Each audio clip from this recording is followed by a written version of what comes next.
All right, it's time for us to learn about implicit differentiation, section 2.6.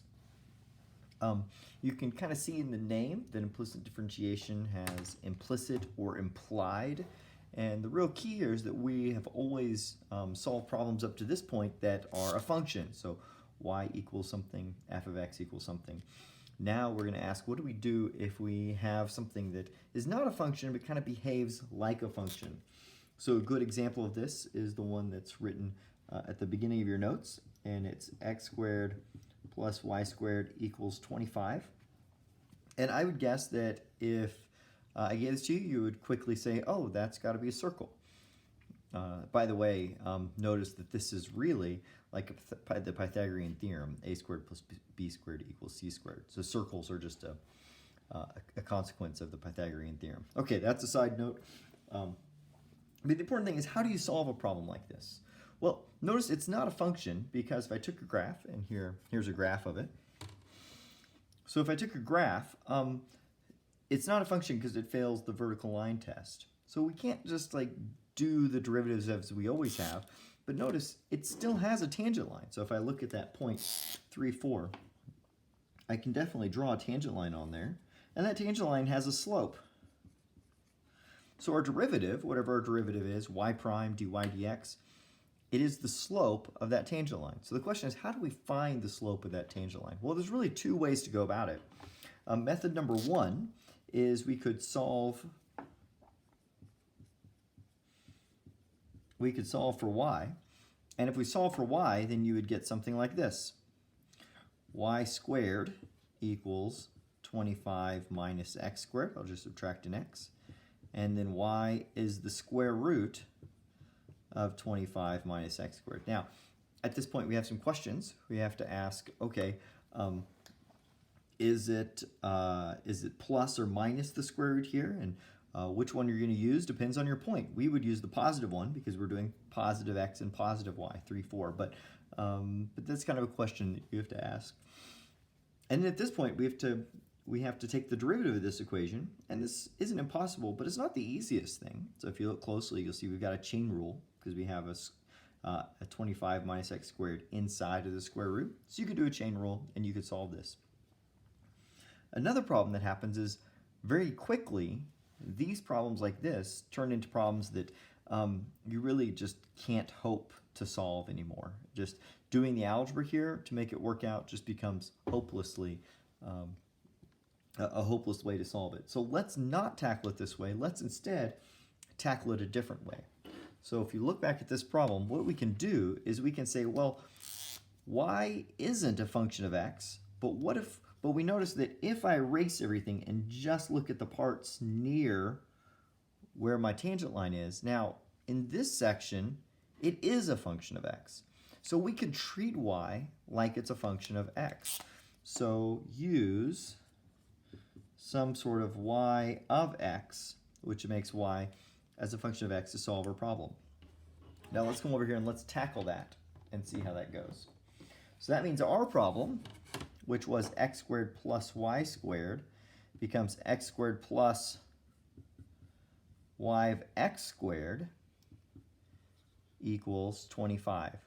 And I'm going to go ahead and erase, well, I'll erase these of x's in just a minute. Let's go ahead and keep it here. Now what we'll do is we'll just take the derivative of everything and go, hey, I could take the derivative of this and this and this and get my answer. So the derivative of x squared is 2x.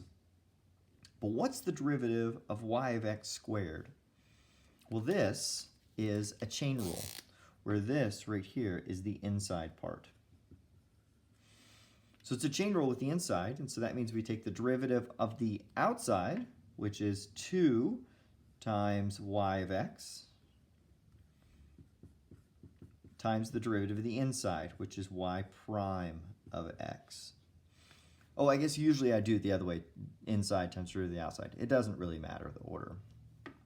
And this is equal to the derivative of 25, so this is equal to 0. 25 is a constant, and it's equal to 0. The way we're usually going to write this is I'm not going to put these of x's anymore, and so notice that I'm going to write my problem as 2y times y prime equals 0. So now what do? Now all I have to do is solve for y prime, and I have my answer. So notice that I can subtract 2x to the other side, and we'll get 2y, y prime equals negative 2x. And so now y prime is negative 2x divided by 2y. We just divide by 2y, or if you prefer, negative x divided by y. And this is a pretty good answer. So to come back to our original question, what is the slope? To come back to this original question, what is the slope at the point 3, 4? Well, all we have to do is we have to put 3 and 4 in that problem, and so we get negative 3 divided by 4. And so negative 3/4 is that slope. So if we draw this equation, you get negative 3/4. If you look at my graphic, it kind of looks close to that. I don't know if it's exactly perfect, but that's because I don't draw things perfectly. Okay, so if you take your notes and you come over here to the next page, to page 48, you'll see that I've really just given us an outline of what we need to do whenever we do implicit differentiation. So we differentiate both sides of the equation, and when we differentiate both sides of the equation, just like we did right here, we differentiate the x squared, the y squared, and the 25. So we differentiate all of this, and we differentiate all of this. The only difference is whenever we take a derivative with a y involved, we get a y prime showing up. This is because of the chain rule. So the derivative of y squared is 2y, y prime. And now the last step is just to solve for y prime. We will always solve these the same way. You move all the y prime factors to one side, factor out the y prime, and divide by what's left. Okay, so follow these 3 rules, and we'll be able to do implicit differentiation. Okay, so let's do our next problem. So our next problem is x cubed plus y cubed minus 3xy equals 10. So what's my first step? My first step is differentiate both sides. So I'm going to differentiate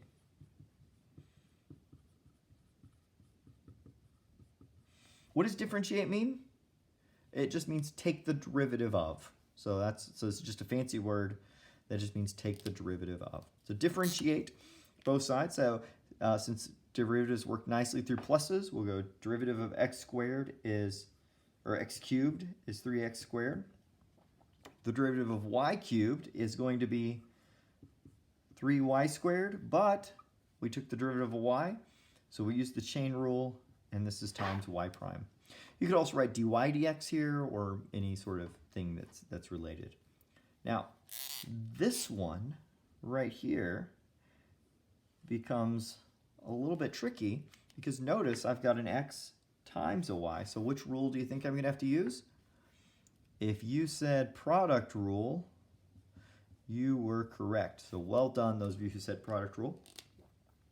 So this becomes a product rule, and let's just split this up as a first function and a second function. So hopefully you all are kind of getting on top of doing the product rule, and hopefully you all are kind of getting on top of doing the product rule, so I'm just going to go straight to the answer. The derivative of the first is 3 times the second, which is y, plus the first, which is 3x, times the derivative of the second, which is y prime. So, or 1 y prime. So the derivative of y is 1, but we have a y prime, so we have the implicit differentiation, the derivative of the y. And now, we'll keep going through. We took the derivative of that, derivative of that, derivative of that with the product rule. Now finally, we have the derivative of 10, which is 0, because it's a constant. Now, all that's left is to solve for y prime.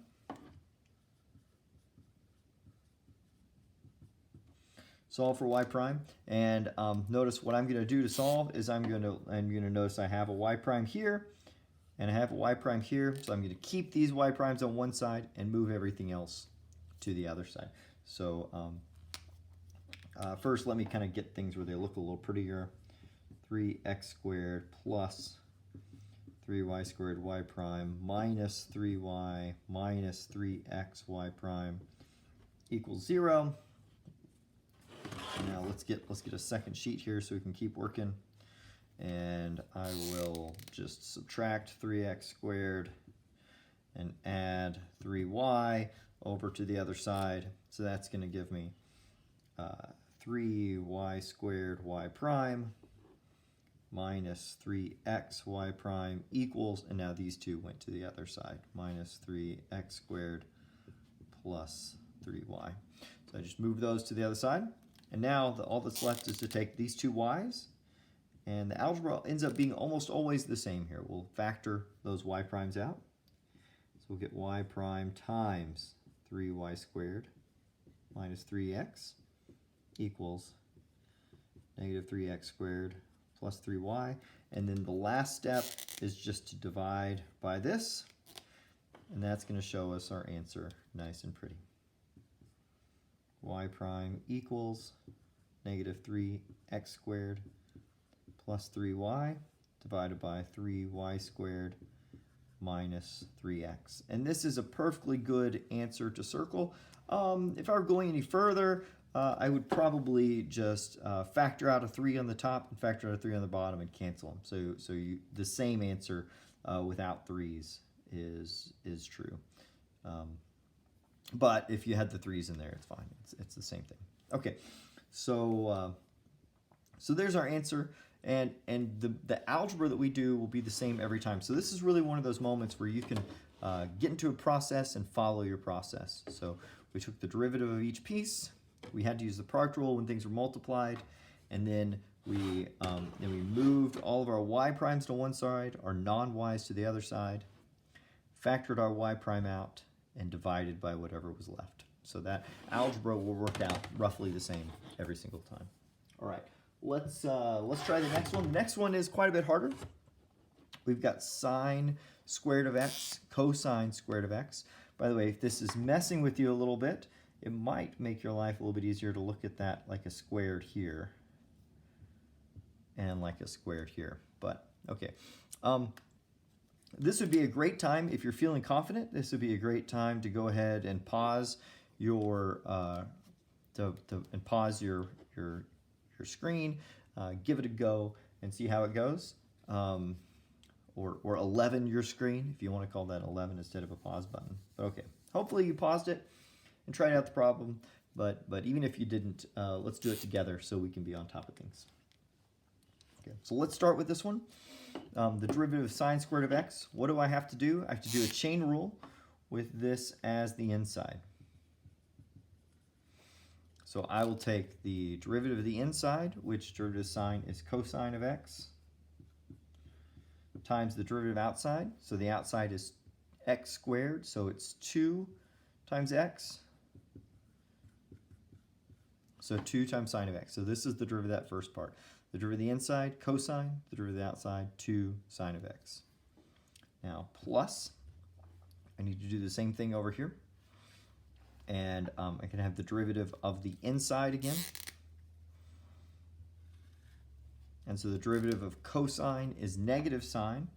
So I'll have negative sine of y. And I just took the derivative of y, so I'm going to write y prime down. Now times the derivative of the outside. The outside is the squared, so I've got 2 cosine of y.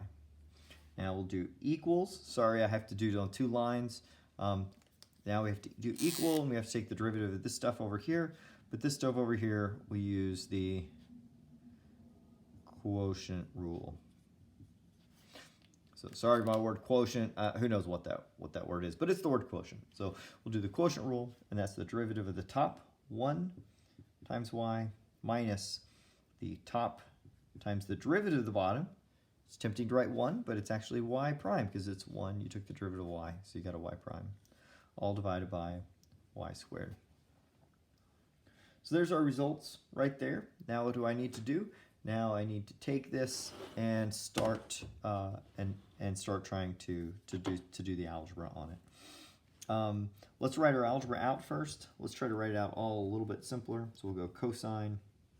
I'm going to try to write small times 2 sine of x. So let's move that 2 to the front. I think it'll look a little prettier.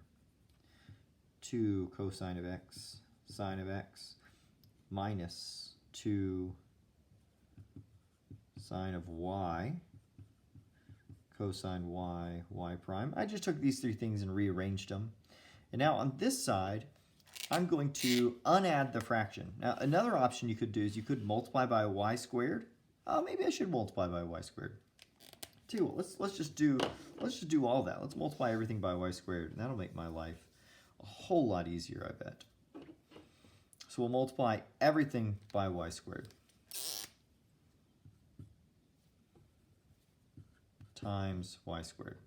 And that's going to give me 2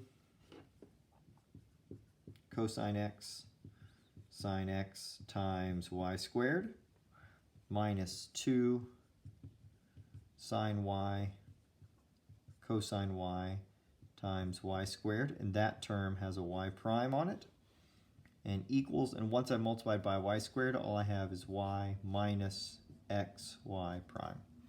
Now I'm going to do the same thing I always do, and that is I'm going to take my y prime terms. So here's a term that has a y prime in it. Here's a term that has a y prime in it. So let's move them to the same side, and then take my non-y prime terms and move them to the other side. So I'm going to add, xy prime to get that over here, and then I'm going to subtract 2 cosine x sine x y squared to get it on the other side. Okay, well let's do that and see what I get. And so over here I've got x y prime minus 2 sine y cosine y y squared y prime equals, and now on the other side I'll have y minus 2 cosine x sine x. Okay, now we're almost there. I just need to factor out the y's. So here's a y and here's a y. And that gives me y, I need to factor out the y primes. And so there's my y primes. X minus 2 sine y cosine y y squared equals y minus 2 cosine x sine x. And now I divide by all this part, so I should take this part and divide it over to there, and that's going to give me my final answer in its messy but somewhat beautiful final form. Y minus 2 sine of y cosine y y squared. I put the parentheses. I thought it was looking a little meshed up here. And then y minus 2 cosine x sine x. This is kind of a neat symmetry in this problem. All right, we see the top and the bottom of the fraction look very similar. This happens a lot where they look kind of similar. It's just because of the nature of things like product rules and quotient rules. You get kind of this mixing and matching effect. But okay, but this is our derivative just as it is. All right, well that one was hard. This, especially the algebra, I understand if it's feeling challenging to you, but I want you to just slow down and follow the same rules every time and you'll make it through. Okay, so if you made it through that one unscathed, if you did that on your first try, or even if you were able to just keep up with me doing it, then you are doing great. Feel really good about yourself. Okay, this last problem, I asked you to find the equation of the tangent line. So what's the first thing I need? I need to find my derivative. So I need to find y prime, which is the slope of the tangent line. So why don't you do that? Again, take your button, pause it, try to find y prime yourself with this equation. It's much, much easier than the one we did a second ago. Okay, pause. Okay, hopefully you paused and we're back. And so now that we're back, we will try to find the slope of this equation. And that slope isn't too bad because we just take the derivative of each piece. So if you can do this one, then you're doing well. It's kind of a sign of how you're doing. Okay, so x to the fourth becomes 4x cubed. Y to the fourth becomes 4y cubed, but we took the derivative of y, so we get a y prime. And this is all equal to 0. So we put 0 in there and get our final answer and get our answer. Now what we have to do is we have to solve for y prime. So we'll have 4y cubed times y prime equals negative 4x cubed. I'll divide here, and I'll get y prime equals negative 4x cubed divided by 4y cubed. I'm going to try to make my life a little bit easier, and I'm going to cancel those 4's out and get negative x cubed divided by y cubed. So there's my equation right here. And now that I know my slope, I'm ready to tackle the problems. Now I'm ready to find my tangent line. You all know how to find lines. So if I need a line, for a line, I know my equation is y equals mx plus b. So all I have to do is I have to go figure out what is this m and what is this b. Well, first, m is negative x cubed over y cubed, but I know the point that I'm dealing with is negative 1, 3. So I'll put that in my equation, and I'll get negative times negative 1 cubed divided by 3 cubed. And so this looks like a negative 1, so it looks like I get a 1 on top and a 27 on bottom. So my m is 1 over 27. So now there are multiple things I could do. I could do the equation. It looks like y minus y1 equals mx minus x1, and then plug 3 1/27 and negative 1 in those 3 spots and solve. If you want to do that, that's fine. That one works. It works 100% of the time. If you have trouble remembering that formula, I have another way to solve the problem that some of you like to do that I think is useful. And that is, let's just write the equation y equals 1/27 x plus b, and then ask ourselves, what is b? Can I find b? Yeah, I can find b because I know that x and y have to, if I put negative 1 and 3 in here, that point satisfies this equation. So I'll just put 3 equals 1/27 times negative 1 plus b. And so now if I look closely, I get 3 equals, now if I look closely, I just add 27 to this side, and here we'll do 3 equals negative 1/27 plus b, and so b is 3 plus 1/27. I could leave it there. I could make it one fraction. I guess if I make it one fraction, I have to do 82 divided by 27 if I make it one fraction. But in fact, if you leave it like that, it looks really good. Okay, I need to get myself one more whiteboard. I gotta grab it way over here. I've used all my whiteboards. Okay. So now that I know what the slope is and I know what the y-intercept is, I'm ready for my final equation. I have y equals mx plus b. I know the m is 1/27, and I know the b is 82 divided by 27. And so that's my solution. Or I could have put plus 3 plus 1/27. That would have been just fine also. Okay.